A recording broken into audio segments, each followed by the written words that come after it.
Okay, so without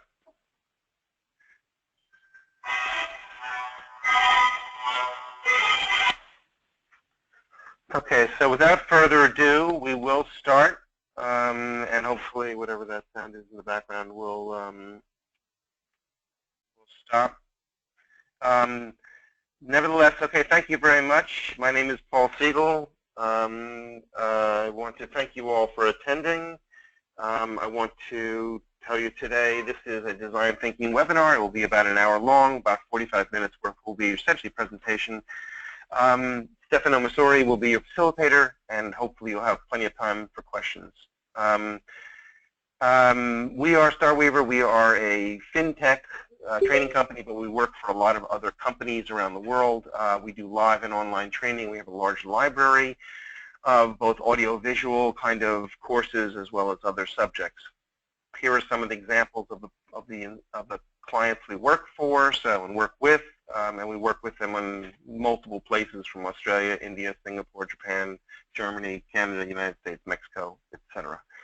So what we do is focus really on these subject areas: IT, enterprise technologies from enterprise IT, project management, finance and banking, domain skills, that is anything from derivatives and capital structure to valuation. Courses are online, courses are in person. The bottom line is what we want you to come away with in a program is hands-on expertise. Here's a few of the upcoming programs. The one you're in today is called Design Thinking. There's Voice XML and there's a Web RTP program.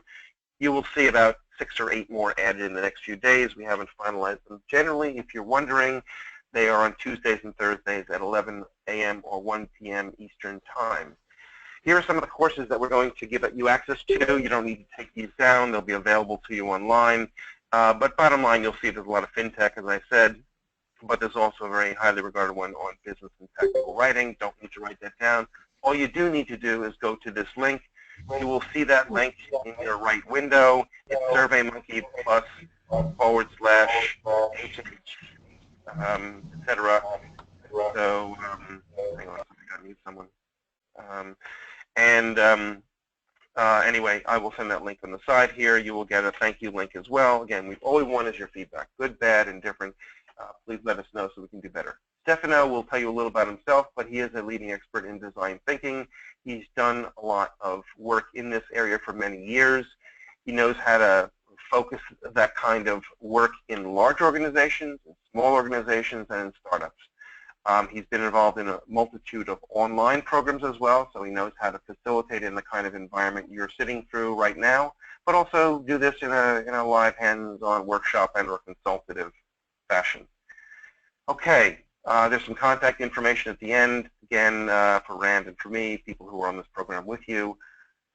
Without further ado, I'm going to pass this off to Stefano. Again, you'll see a link on the right side.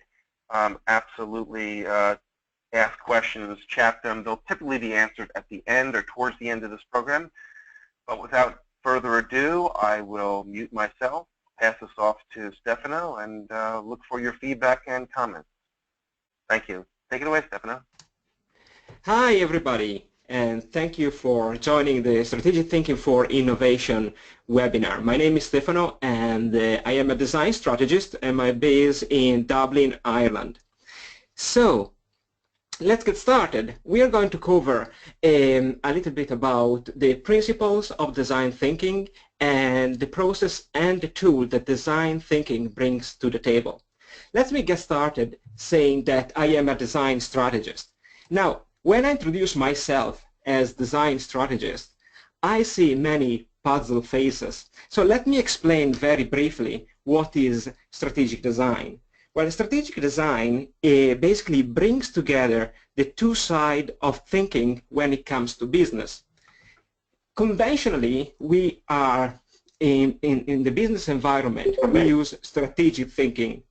And strategic thinking really uses the left side of the brain. Basically, we use rationality to explain competitive advantage. And this is a good technique. But when we introduce change, rationality is no longer enough to explain competition and what is happening in an industry. So there is the need of introducing a different mindset, a different set of tools and a process in order to embrace creativity and try to create and maintain competitive advantage. So bringing strategy and design together really enable organization to innovate sustainably. Okay, now that I have explained very briefly what is strategic design, let's take a look about the different subjects that we are going to explain in this webinar. Okay, the first thing that I like to explain is, first of all, what is design thinking and how is different from the conventional problem-solving methodologies, or better methods, that we use in business. The second point is where a company can start in using design thinking. I hope that this webinar also gives you some hints on where get started using a methodology of design in business. The third point is try to understand briefly what is the process of design thinking and which kind of tool we can use in order to create new and sustainable value for our customer. And the fourth and the last point, I want to also give you some real example of company using design thinking in order to innovate. Okay, let's get started with the first point. What is design thinking? And in order to answer this question, I want to break the answer in two different parts. The first part is that normally we say that design thinking is a problem-solving methodology. Now, I have two observations to make on this sentence.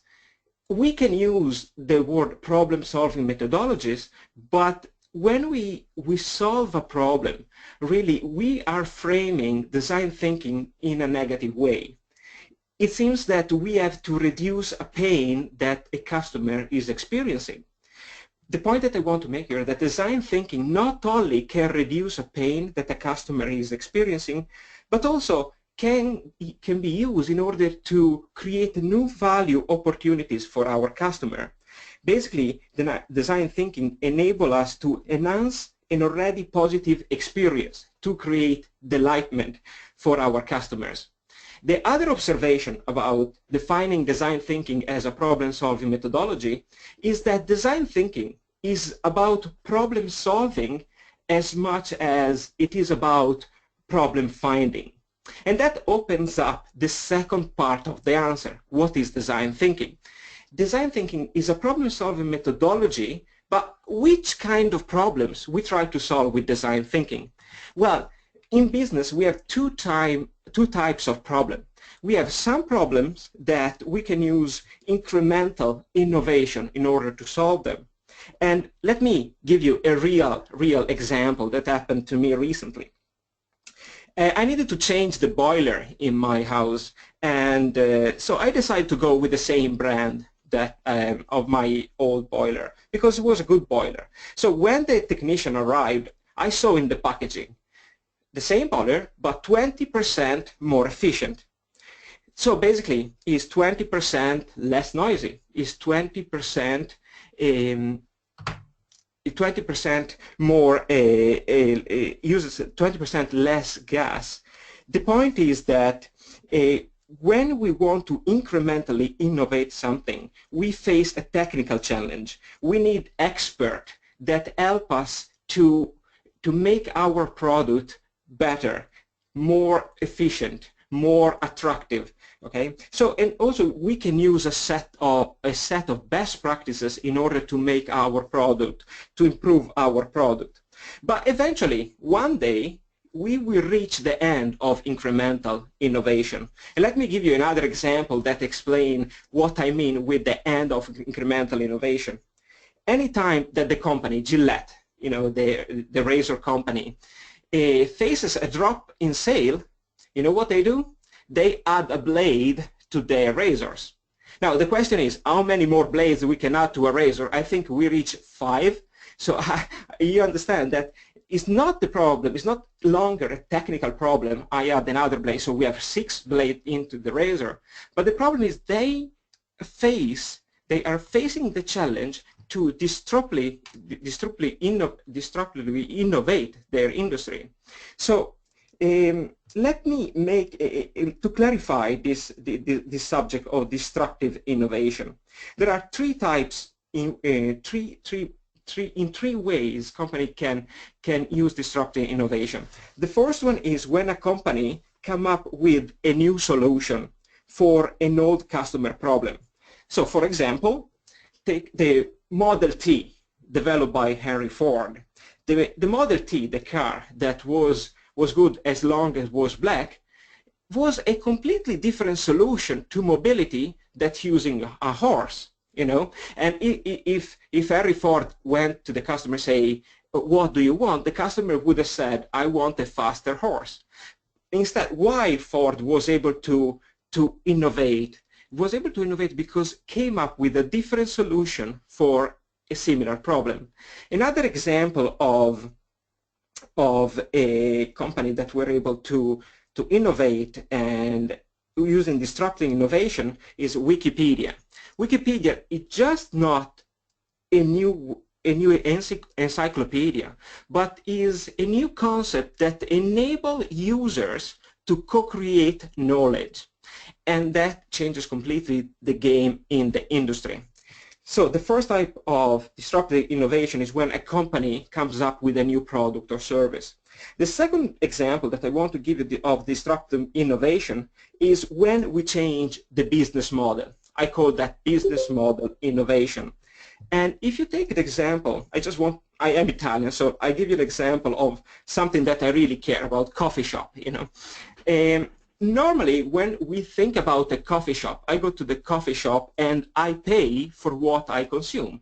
So if I have an espresso, I pay for the espresso. If I have a cappuccino, I pay for a cappuccino. Now, how can we think about changing the business model of a coffee shop?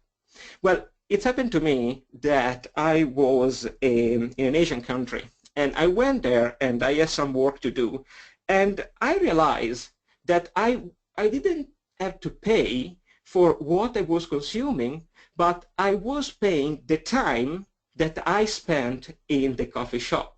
So basically the service that they provide, where coffee was completely the same, but they perceive themselves to be a short-term office rental space, because they understood that the value that they were creating wasn't really serving a coffee, but they were providing office space, short-term office space to people that didn't have a premises in town.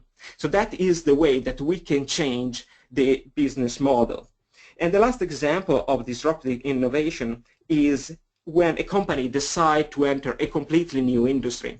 An example that I want to use here is Phillips. Phillips, during the 70s and 80s, started to face an increasing level of competition from emerging countries. So decided that they need to move from the industry in which they were, that were pretty much home appliances, to really to move into healthcare. So later on during the presentation, we'll see this example in more depth. But basically, disruptive innovation happens when we come up with a new solution to an old problem, when we change the business model, or we decide to enter a new industry. So to answer the question, what is design thinking? Design thinking is a problem-solving methodology that enables businesses to solve what I call wicked problem that are not solved by incrementally innovate, but really disrupt the way that we understand the customer need and wants. Okay, now that we understand exactly what is design thinking, let's move forward. The second point is try to understand, okay, I am a company and I want to start using design, okay? What is the first step that I need to take in order of start to use design thinking? And the first step, I would argue, that is embracing the mindset of the designer. What does that mean? Let me break this in three parts. Okay, the first part that I want to make is that we need to shift our attention from our product and service to the customer. What does that mean? It means that we need to shift away from only looking at the way that we manufacture the product and start to evaluate the customer experience when he's using our product. Again, let me give you a hand-on example. Imagine that you are a luggage manufacturer. You manufacture luggage, and you are manufacturing luggage before luggage was on wheel. Okay. Now, if you embrace the mindset of an engineer, with no offense to engineer or industrial designer that are different from design thinker, what you do is stay in the lab, in the company, in the research and development department, and coming up with new ways to manufacture luggage, which means making the luggage lighter, making the luggage a little bit brighter, or working on spec and try to improve those specs. Now, this is the way that conventionally we try to innovate. But when we try to embrace disruptive innovation, design thinking teaches us that we need to look at the experience of the customer. So in using the same example on luggage, well, if you embrace the mindset of the designer, well, you would have left the building and going, for example, to an airport and say what was in the way to the traveler to enjoy their experience of traveling. Well, the first thing that you would have realized is that any time that they were moving, they needed to lift and carry their heavy luggage. So obviously in there is a pain point that might suggest different solution to luggage. And again, here the solution wasn't making a lighter luggage or a brighter luggage. Yes, that is better, but the real problem, the real pain in there is that if there were wheels into the luggage, that would enhance the experience of the customer while traveling. The second point that I want to make here is that we need, in order to embrace the mindset of the designer, move from constraints to new possibilities. Many times when a company tries to innovate, there are the non-believers. They start by shooting down any possibility for value creation. So basically they start with constraints rather than new possibilities. Well, the design thinking process teaches us that we need to diverge our thinking before converging our thinking. It means that even if it seems something completely away from the value proposition of the company, we don't have to discard it just yet. In the second part of the design thinking process, yes, we will become more rational, but in order to start the design thinking process, we need to open up new opportunities rather than be introspective, rather say, no, it's something that is not related to the value proposition of the company.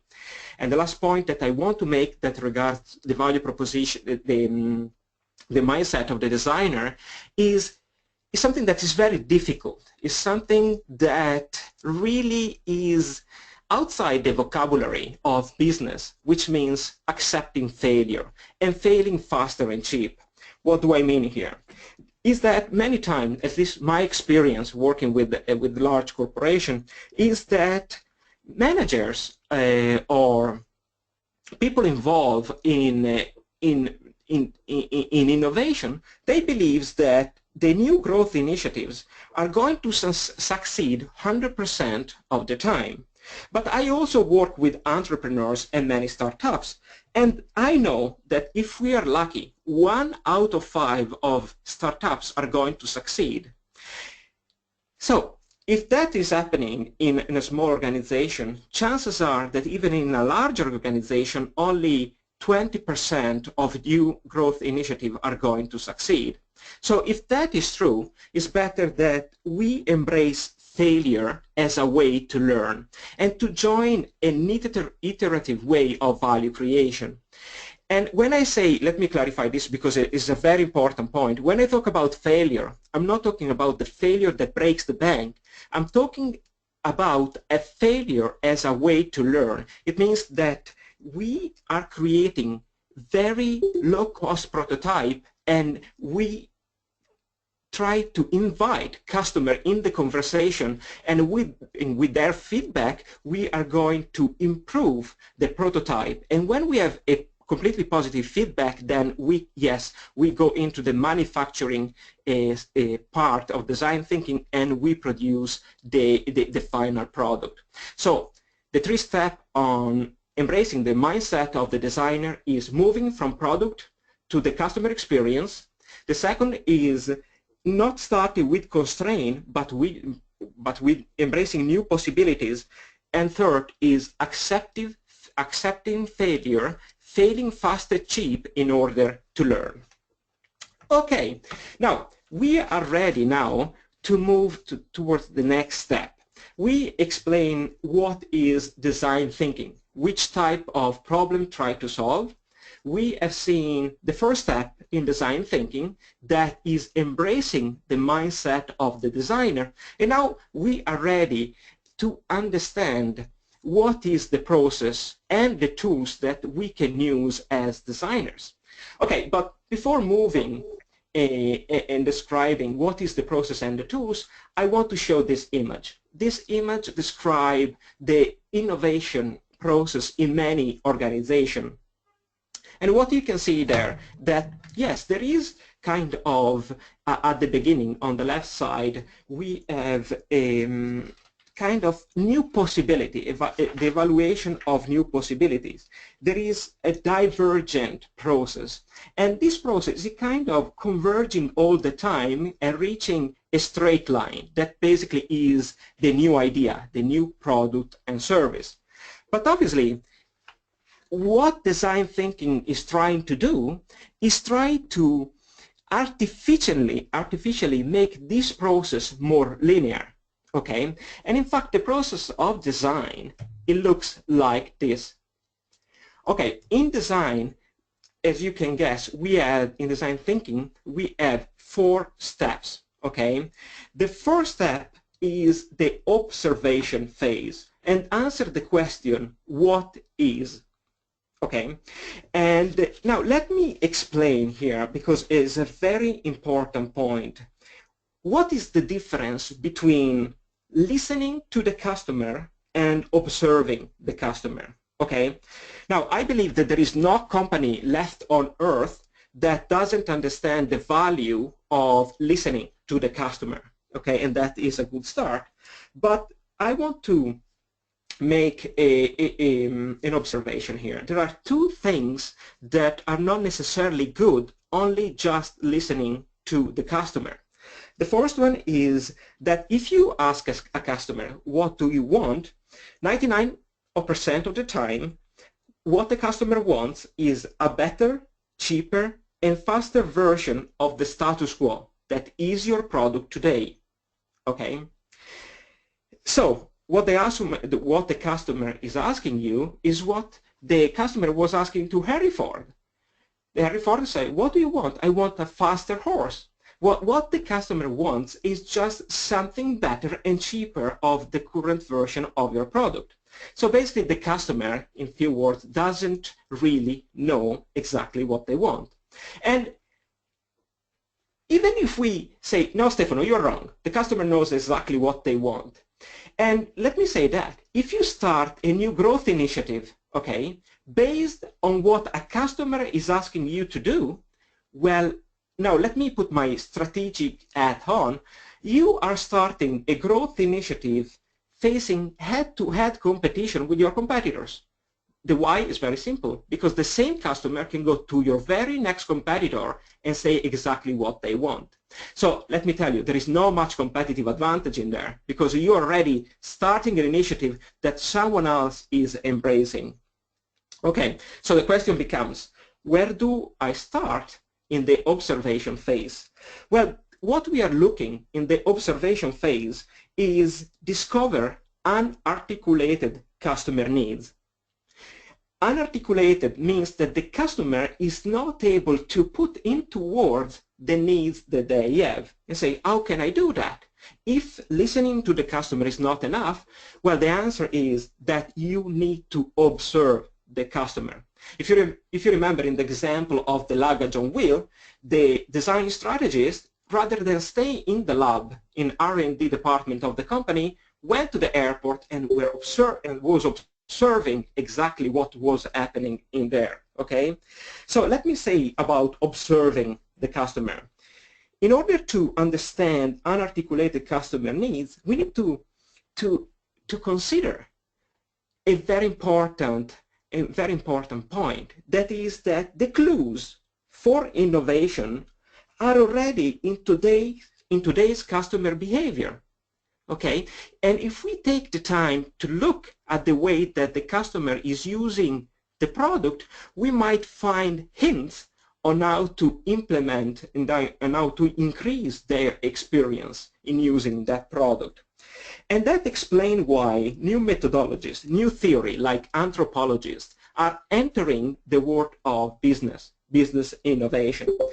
And yes, traditional marketing segmentation like geographic segmentation and demographic segmentation are still useful, but they don't tell you a lot on how to innovate.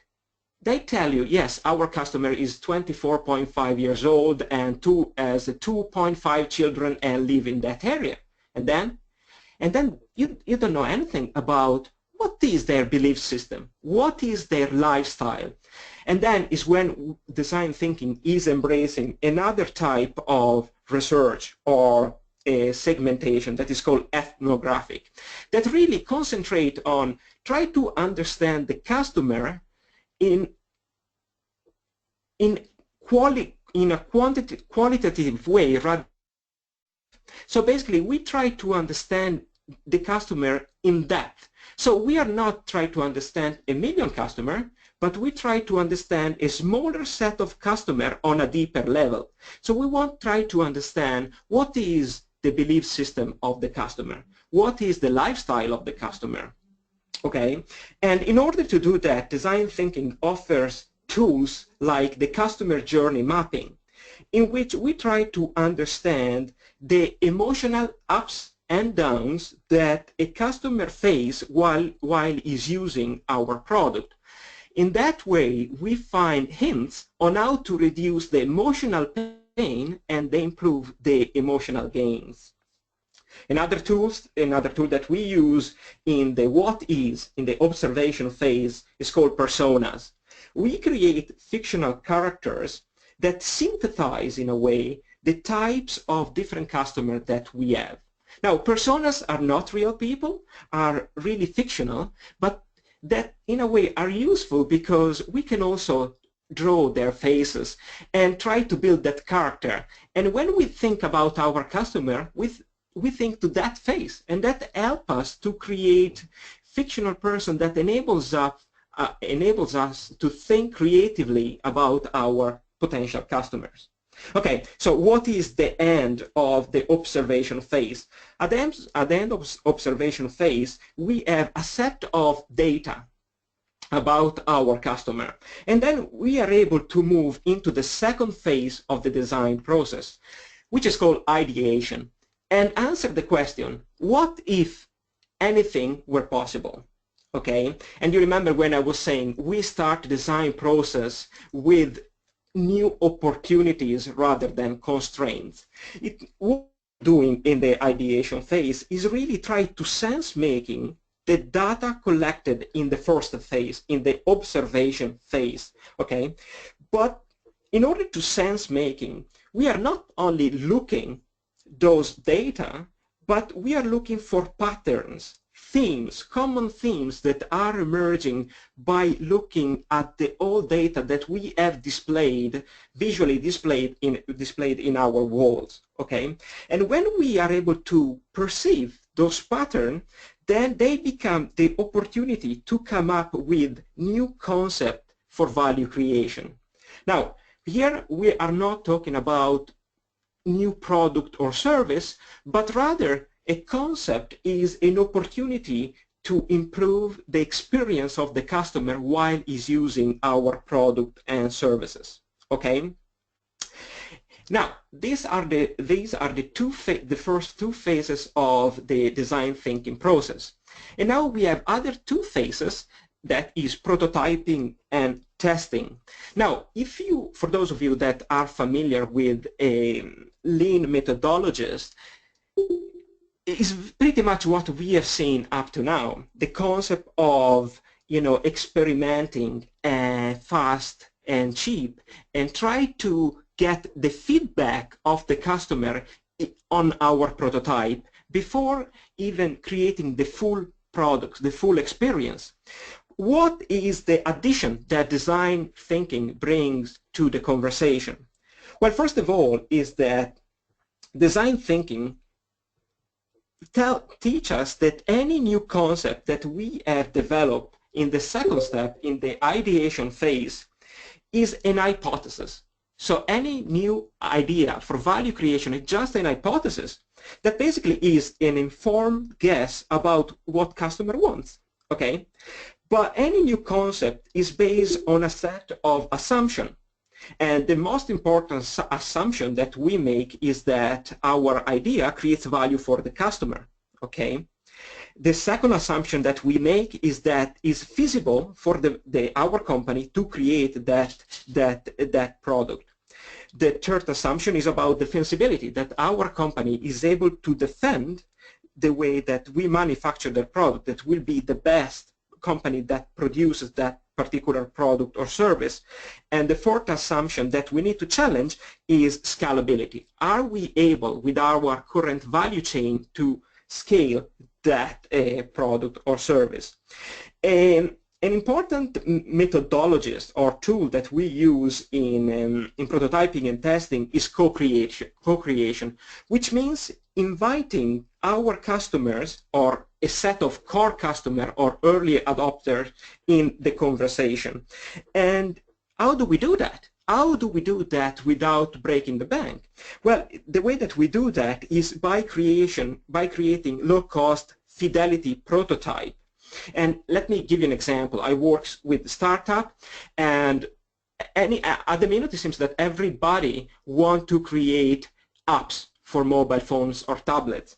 And my suggestion all the time is, say, guys, even before you start to spend 1 second on writing the code, you show me a paper version of your app. And say, what does it mean? Well, it means that you write you design, actually that will be the right word, all the different screen that the customer will see on a piece of paper. And you test your product, your app, with people, and when they make a choice, you just show them on paper the next screenshot. Okay, and they start to understand when I say, really, a failure that doesn't break the bank, a prototype like that, it just costs you the time to do it and few pieces of paper. Okay, so now let me show here that the design thinking process is divided in two parts. On the left side, we have observation and ideation. That really is the creativity process, is how we come up with new ideas for value creation. And in the right side, we have the innovation process. As you can see, creativity uses the right side of the brain, the creative side. And innovation is more conventional, is very similar to the conventional thinking in business. We really try to test our hypothesis, and then we start to be more analytic in the way that we think. Okay, now that we have introduced what is design thinking, the mindset of the designer, we have seen the design process and some tools that we use in order to create value for customers. Let me use 3 simple examples of companies that really are using design thinking in order to create new value or growth opportunities. And let me start with BIC. I'm not sure that you're familiar with BIC, but it is a French company that was founded in 1945, and they create basically pens.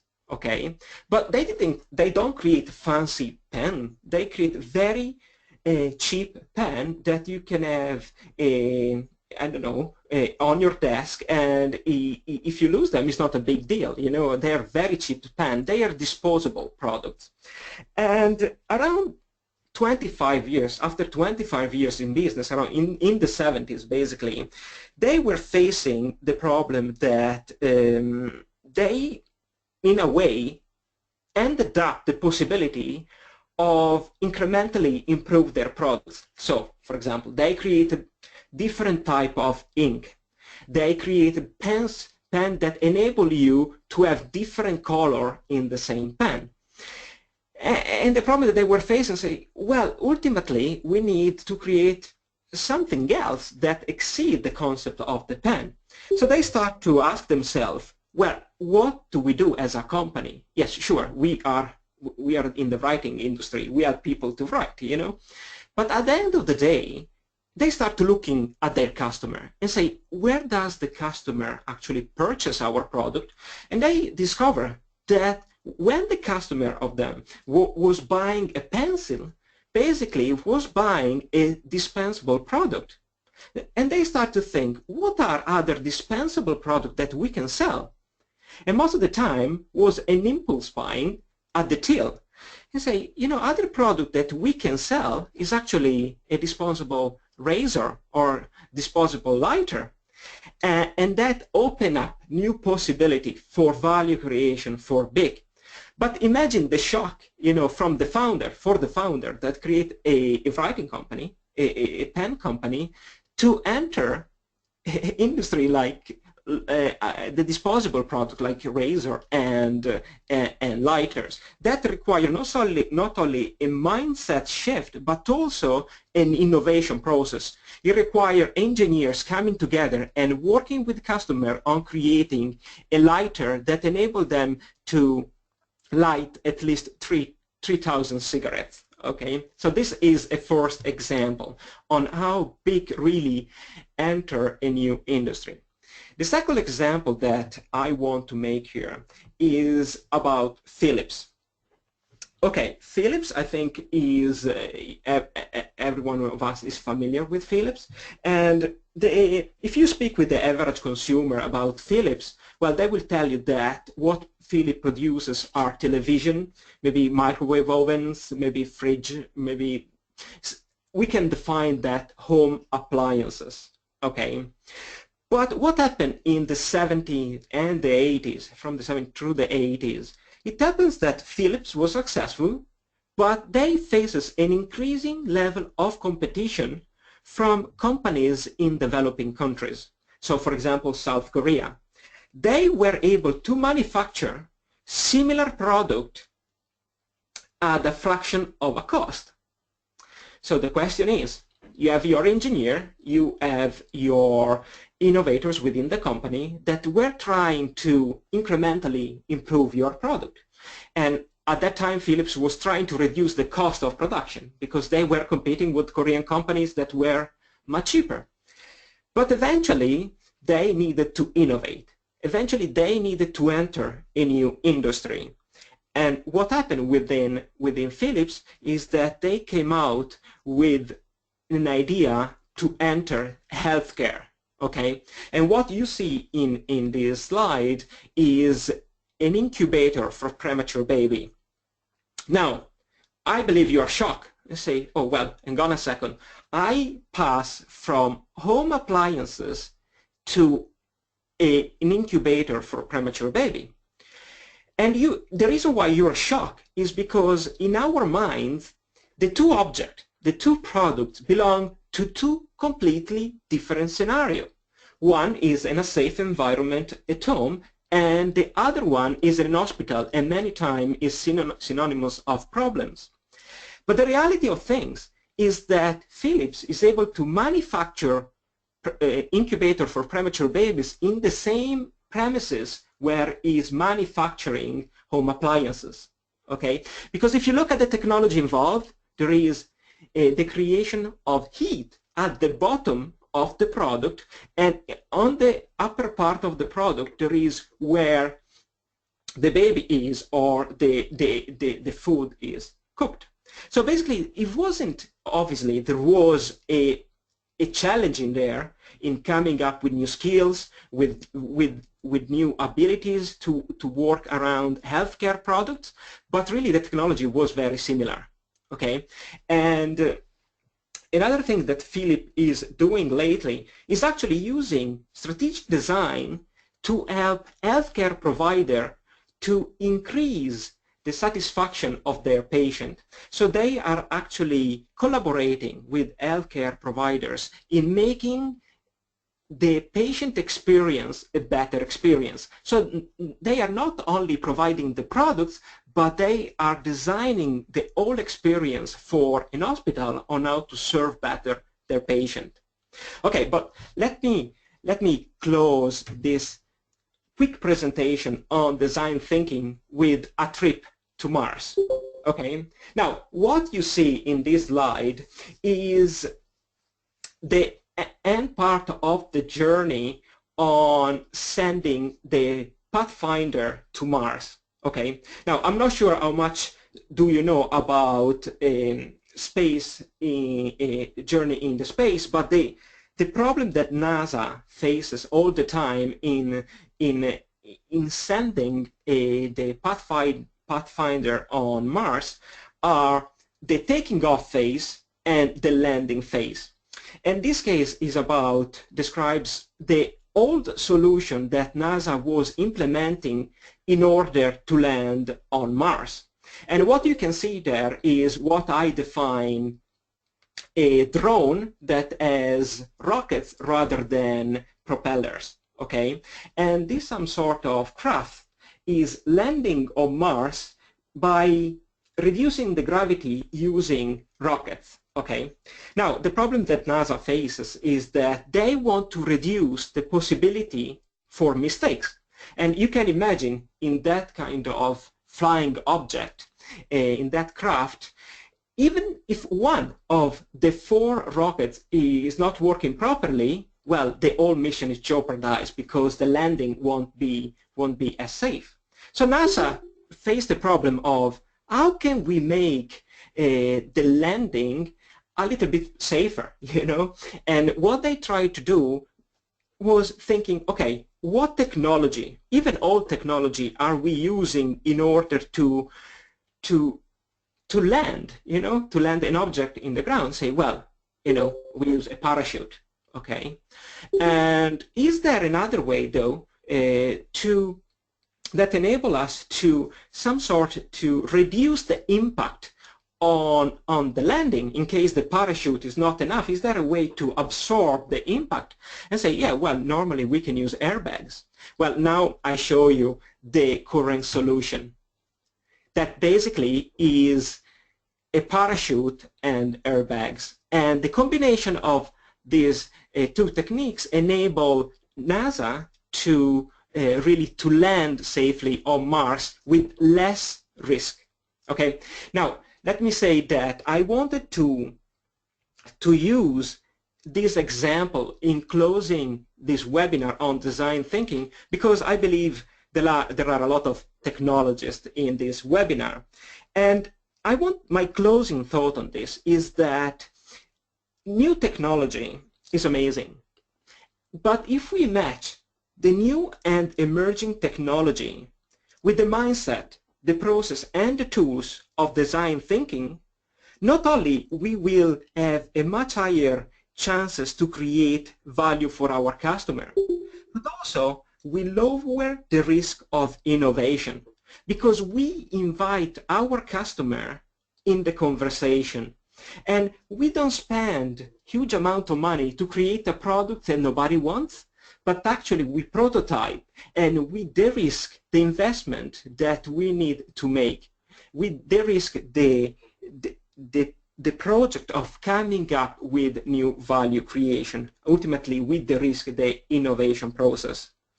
So that's all for me, and let me thank you everyone for staying in the webinar till the end, and I hope you found some interesting aspect of this presentation and also some food for thought. Also, let me say that I want to thank Paul and Rand at Course-Starweaver to make this possible. So let me just say yes, thank you very much, Stefano, and also this is being recorded. It will be available. We will send everyone links to the webinar, so you will get access to that. It may take us a day, but by tomorrow you should have that access up and running. We also plan on doing other deep dive webinars into this space, which is design thinking. Stefano knows a lot about it. This is an area that touches almost every bit of your clients and your internal workings, whether it's operations-oriented or it is client-facing, internal or external clients, that is to say. And I'm frankly very excited about it. I have a question, but please also chat your questions on the side there. We'll push them over to Stefano.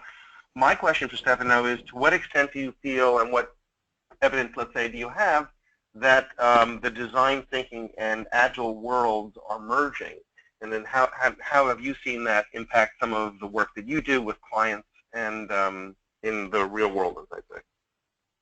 So Paul, if I understood correctly, the impact of design thinking and lean methodologies on the success of new value creation. Correct. Okay. So let me say this clearly. Okay. When there were new methodologies for lean thinking in manufacturing, at the beginning, only few companies embraced lean manufacturing, okay? After 3 or 4 years, everybody was doing that, because if you weren't lean in the way you were manufacturing, you weren't in the industry anymore. You were gone, because you weren't able to compete. Now, I see the same process in design thinking and lean startup methodologies. If we can wait to embrace design thinking, but it's something that is not going away.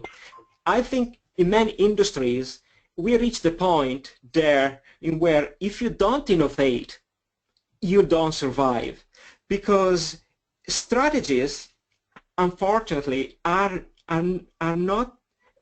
don't have the lifespan that they had in the past. And even if you implement all the best practices in the area in which you work, in your industry, that they are not longer enough to sustain your competitive advantage. So the last resource that is left there for competitive advantage is really embracing creativity and coming up with new ways for value creation. And obviously, you need at some stage to innovate the way that you think about the customer problem and coming up with new ways to create value for the customer. And that doesn't come up from rational. It doesn't come up from the engineering department. It doesn't come up from R&D. It comes up by embracing the mindset of the designer at different level within your organization. Thank you. Yeah, and I just to continue in that line of thinking, and if anyone else has questions, please do chat them. I have found there's enormous amount of interest in both of these topics. There's no question about it. There has been a lot of, we actually have, just I think many people may know, we do a lot of Scrum and Agile and Lean training, and design thinking and design strategy is becoming really critical, not because people necessarily like the graphic interface pieces of it, but it's a way of approaching a client problem in a very rapid methodology, which frankly most clients and most people today don't have a lot of time to build projects over years. They need them in days, weeks, and sometimes months. So I think it's been a very interesting insight. We do plan on doing more of these. Again, I haven't seen other people ask questions. We're happy to have them. Please do also, if you have any questions, also you can send them to helpdesk@starweaver.com if that is after the case. But anyway, again, much appreciated, everyone. Please do take a moment to take the survey. You do get a great course, lifetime access to a great course as a result. And we look forward to your attendance at the next program. And thank you again, Stefano, for this presentation. Well, again, it was my pleasure, and I really hope that, creativity will make its way in the business world. And my suggestion is that if we are able to develop within our organization a creative mind, not only an analytical way to compete, but really coming up with new ways to create value for the customer in the form of a new product or a new business model, or even entering a new industry, well, will be at the end of the curve. So thank you very much for organizing this, and I think that is something that is going to stay with us. Thank you, everyone. Have a great day.